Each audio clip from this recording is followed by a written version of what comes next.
Bharat semifinal में पहुंचेगा या नहीं पहुंचेगा? क्या टीम इंडिया इस बार सेमीफाइनल से पहले बाहर हो जाएगी? गत विजेता भारत संकट में क्यों है?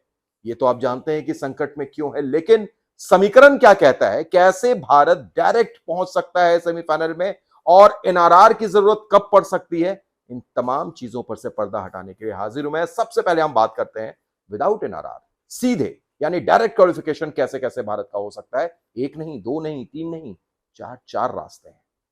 रास्ता नंबर वन यानी इक्वेशन नंबर वन ये है कि साउथ अफ्रीका वेस्ट इंडीज को हरा दे, जिम्बाब्वे को हरा दे, भारत अपने बचे हुए दोनों मैच यानी जिम्बाब्वे और वेस्ट इंडीज से जीत जाए, सीधे साउथ अफ्रीका और भारत क्वालिफाई कर जाएंगे सेमीफाइनल के लिए।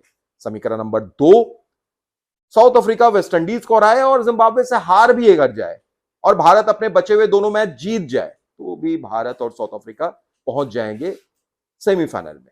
समीकरण नंबर तीन, जिसकी उम्मीद या ये कहें कि जिसका डर आप सभी को सता रहा होगा कि अगर वेस्ट इंडीज ने अगले मुकाबले में साउथ अफ्रीका को हरा दिया तो क्या क्या भारत बाहर? नहीं, फिर भी भारत के पास उम्मीदें रहेंगी। वो कैसे? वो ऐसे कि फिर ये कोशिश करनी होगी कि जिम्बाब्वे साउथ अफ्रीका को हरा दे और फिर बचे हुए दो मैचेस भारत जिम्बाब्वे और वेस्ट इंडीज को हरा दे। ऐसी स्थिति में भी भारत सीधे सेमीफाइनल में प्रवेश कर जाएगा। लेकिन एक और सिचुएशन है यहां पे, वो ये है कि साउथ अफ्रीका अपने दोनों मैच हार जाए। ये समीकरण नंबर चार, साउथ अफ्रीका अपने दोनों मैच वेस्ट इंडीज से भी हार जाए, जिम्बाब्वे से भी हार जाए और भारत अपने बचे हुए दोनों मैच जीत जाए, यानी जिम्बाब्वे को भी हरा दे, वेस्ट इंडीज को भी हरा दे, कोई एनआरआर नहीं आएगी। भारत और वेस्ट इंडीज सीधे क्वालिफिकेशन सेमीफाइनल के लिए कर जाएंगे। पर ये तो बात हो गई डायरेक्ट क्वालिफिकेशंस की। अब बात हम करते हैं एनआरआर की, नेट रन रेट, जो डरा रहा है, कम से कम कागज पर देख के तो डरा रहा है। क्यों? -5.35 Zimbabwe, -3.80 India, +5.35 West Indies, +3.80 south Africa. कागज पर आपको दिख रहा होगा कि भाई कितना पीछे है भारत, -3.8। तो क्या यह सुधर सकता है? बिल्कुल सुधर सकता है। पर एनआरआर की जरूरत कब पड़ेगी, पहले हम वो आपको बताते हैं। सिर्फ दो सिनारियो में एनआरआर की जरूरत पड़ेगी टीम इंडिया को सेमीफाइनल में प्रवेश करने के लिए। सिनारियो नंबर वन, जिसके चांसेस बहुत ज्यादा है, चूंकि वेस्ट इंडीज एक बेहतरीन फॉर्म में चल रही है, इसलिए हम ऐसा कह रहे हैं कि इसके चांसेस बहुत ज्यादा है, ना हो बहुत अच्छा। चांसेस क्या है? पहला सिनारियो यह है कि वेस्ट इंडीज साउथ अफ्रीका को हरा देती है, साउथ अफ्रीका जिम्बाब्वे को हरा देती है, भारत जिम्बाब्वे को हरा देता है और वेस्ट इंडीज को हरा देता है। अगर ये वाली परिस्थिति आ गई तो फिर south Africa, West Indies, India, तीनों टीम के हो जाएंगे चार चार अंक और वहां पर एनआरआर काम करेगा। कौन सी वो दो टीमें होंगी जो जाएंगी, एनआरआर डिसाइड करेगा। एक और समीकरण है, हालांकि ये समीकरण थोड़ा कह सकते हैं कि ना के बराबर है, क्योंकि भारत से हम उम्मीद कर रहे हैं कि अगला दोनों मैच जीतेगी, पर समीकरण है तो हमको बोलना भी है। वो ये कि साउथ अफ्रीका अपने दोनों मैच जीत जाए, यानी वेस्ट इंडीज को भी हरा दे और जिम्बाब्वे को भी हरा दे। भारत चेन्नई में जिम्बाब्वे से अगर हार जाता है, उलटफेर हो जाता है, 24 साल बाद खेल रहा है जिम्बाब्वे के खिलाफ अपने घर में, अगर ऐसा हो जाता है और फिर वेस्ट इंडीज को भारत हरा देता है, इस स्थिति में क्या होगा? इस स्थिति में ऐसा होगा कि फिर साउथ अफ्रीका तो सेमीफाइनल में सीधे प्रवेश कर जाएगी, भारत, वेस्ट इंडीज और जिम्बाब्वे तीनों के हो जाएंगे दो दो अंक और तब नेट रन रेट डिसाइड करेगी कि दूसरी टीम कौन होगी जो साउथ अफ्रीका के साथ सेमीफाइनल में प्रवेश कर गई है। खैर, इसकी संभावना हम मान के चल रहे हैं कि ना हो, पर जो पहला समीकरण था एनआरआर वाला, इसकी संभावना हो सकती है और नेट रन रेट कैसे सुधारा जा सकता है, अब हम उस पर आते हैं। वो ये है कि टीम इंडिया एनआरआर कैसे सुधार सकती है।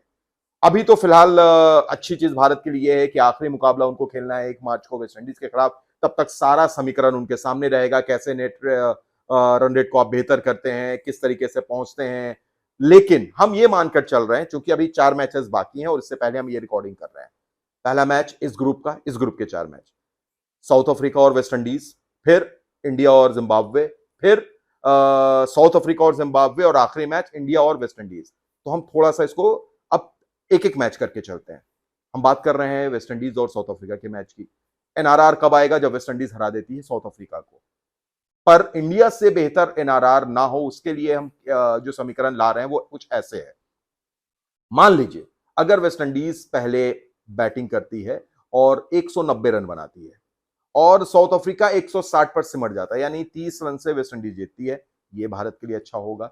इससे बड़ा मार्जिन ना हो तो ज्यादा बेहतर। और अगर चेस कर रही है, अगर मान लीजिए साउथ अफ्रीका ने 170 के आसपास बनाए तो वेस्टइंडीज उस मुकाबले को 17.23 ओवर में जीत गई, तो भी भारत के लिए बेहतर होगा। वो कैसे, वो धीरे धीरे हम आपको बताएंगे।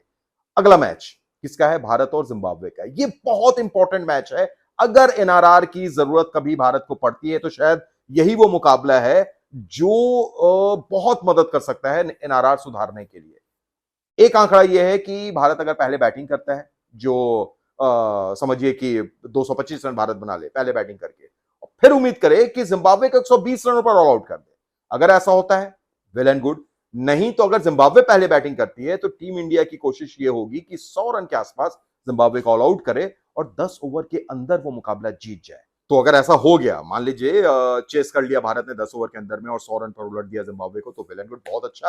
अब आते हैं हम लोग एक और मुकाबला जो बचा है, साउथ अफ्रीका जिम्बाब्वे। वो भी कुछ कुछ इसी तरीके का मुकाबला है, यानी इसी तरीके का कहने का मतलब हम उम्मीद कर रहे हैं ऐसा ही स्कोर। जिम्बाब्वे अगर पहले बैटिंग करती है, 110 के आसपास बनाती है, तो उम्मीद होगी कि साउथ अफ्रीका जो इस मुकाबले को 10 ओवर के अंदर जीत जाए, बहुत अच्छा। अगर पहले बैट करती है साउथ अफ्रीका तो फिर उम्मीद होगी कि 220 से ज्यादा का स्कोर करे और 120 के आसपास जिम्बाब्वे को ऑल आउट कर दे। तो ये स्थिति भी भारत के पक्ष में जा सकती है। कैसे? अंत में हम आपको वो सारा एनआर कैलकुलेशन करके बताएंगे। अब आ जाइए चौथे मैच, जो एक बार फिर भारत का ही मैच होगा।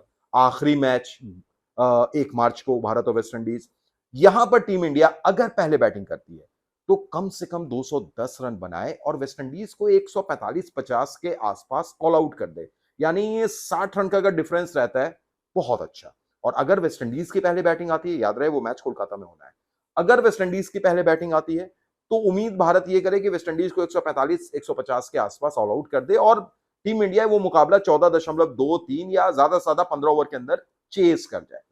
ये अगर हो जाता है तो फिर एनआरआर क्या हो जाएगा तीनों टीम का, वो हम आपको बता रहे हैं। अगर इसी कैलकुलेशन से सारे मैचेस चले तो आखिर में 2.37 एनआरआर रहेगा साउथ अफ्रीका का, 1.48 प्लस में इंडिया का आ जाएगा और वेस्ट इंडीज हो जाएगा प्लस 1.37, यानी भारतीय टीम वेस्ट इंडीज से ऊपर चली जाएगी एनआरआर में, जो भारत का टारगेट होगा। यही अगर ये सब हो जाता है, सारे समीकरण बैठ जाते हैं, तो फिर भारत आसानी से सेमीफाइनल में, आसानी तो नहीं, आसानी तो खैर अब हम बोल ही नहीं सकते हैं। ये जिस तरीके से मेहनत लगी है कागज पर, मैदान पर सोचिए क्या कमाल करना होगा भारत को एनआरआर सुधारने के लिए और सेमीफाइनल में प्रवेश करने के लिए। पर एक चीज जो अब तक हम नहीं बात किया है अभी तक, वो ये कि अगर बारिश आ जाती है तो क्या होगा। हालांकि दिल्ली, अहमदाबाद, चेन्नई या कोलकाता, जहां जहां इस ग्रुप के मुकाबले होने हैं, वहां बारिश की संभावना ना के बराबर है, लेकिन क्या पता मौसम कब बेगाना हो जाए, कोई नहीं जानता है। अगर बारिश आ जाती है तो फिर आपको यह दुआ करनी होगी कि वो बारिश भारत के मैच से दूर रहे, वो बारिश साउथ अफ्रीका वेस्ट इंडीज के मुकाबले में आ जाए, दोनों को एक एक पॉइंट मिल जाएंगे। क्यों बारिश भारत के मुकाबले से दूर रहे? क्योंकि भारत ने ऑलरेडी एक भी मैच जीता नहीं है अभी तक। अगर बारिश आ जाती है तो 1 अंक मिलेंगे, यानी वो ज्यादा से ज्यादा फिर 3 तक ही जा सकेगी और 3 अंक लेकर सेमीफाइनल में प्रवेश करना बहुत मुश्किल हो जाएगा गुरु। तो उस हिसाब से बेस्ट जो समीकरण है भारत के लिए वो यही है कि एनआरआर को मारो गोली, सीधे सीधे डायरेक्ट क्वालिफिकेशन की तरफ सोचो। और वो तभी मुमकिन है जब साउथ अफ्रीका के लिए चेयर करो, अगले साउथ अफ्रीका के सभी मैचों में चेयर करो कि भाई ये टीम जीते, वेस्ट इंडीज को रहा है, जिम्बाब्वे को रहा है, और साथ ही साथ दोनों मुकाबले भारत अपने जीत भी जाए। यही है बेस्ट सिनेरियो। एनआरआर का खेल हुआ तो काफी मुश्किल हो जाएगी समस्या। बाकी आप क्या बोलते हैं? और कौन सा समीकरण है जो मैं भूल गया हूं, या फिर कुछ ऐसी चीज जो आप हमसे जानना चाहते हैं? जरूर कमेंट कीजिए, डीएम कीजिए और देखते रहिए कहां, यहीं